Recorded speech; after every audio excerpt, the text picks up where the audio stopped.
الواحد الأحد الفرد الصمد الذي لم يلد ولم يولد ولم يكن له كفوا أحد وبعد السلام عليكم ورحمة الله وبركاته.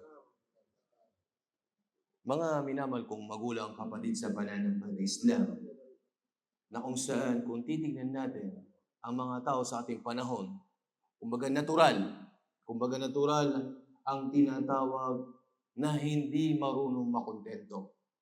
Hindi marunong makontento. Bibigyan mo na siya halimbawa ng 1,000,000, gusto pa niya ng another 1,000,000. Ito yung normal sa tao, pero dapat nakukontrol ito ng pagkatakot kay Allah subhanahu wa ta'ala. May isang napakagandang hadith ang mahal na Propeta Muhammad sallallahu alaihi wasallam na kanya sinabi, "Walau anna li bani Adam wadiyan min dhahab, ahabba an yakuna lahu wadiyan. Walan yamla fahu illa turab. Wa yatubu Allah ala man tab." Sa isang hadith ng mahal na Propeta Muhammad sallallahu alaihi wasallam, kung ikang anak ni Adam, meron siyang bali, meron siyang lambak na ginto o kayamanan, ay papangarapin niya na magkaroon pa ng isa.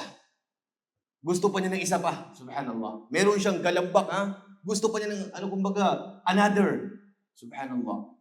At hindi sabi niya mapupuno ang tao na yan, maliban na lamang sa tinatawag na dust. Ibig sabihin, lupa.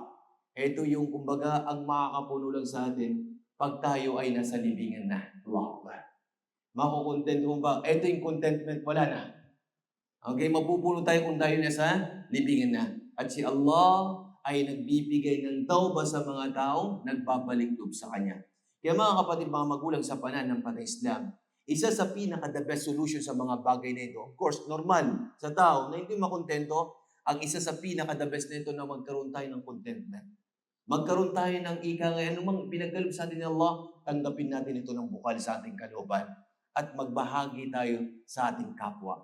At isa ito sa napakagandang solusyon para maiwasan ang sobrang pagmamahal sa mundong ibabaw na ating ginagalawan. Dalangin ko kay Allah na ipatawarin tayo, kahabagan niya tayo, at ipagkaloob nawa sa atin ni Allah ang kabutihan sa mundo hanggang sa kabilang buhay. Wa akhu da'wana alhamdulillahi rabbil alamin. Assalamualaikum warahmatullahi wabarakatuh.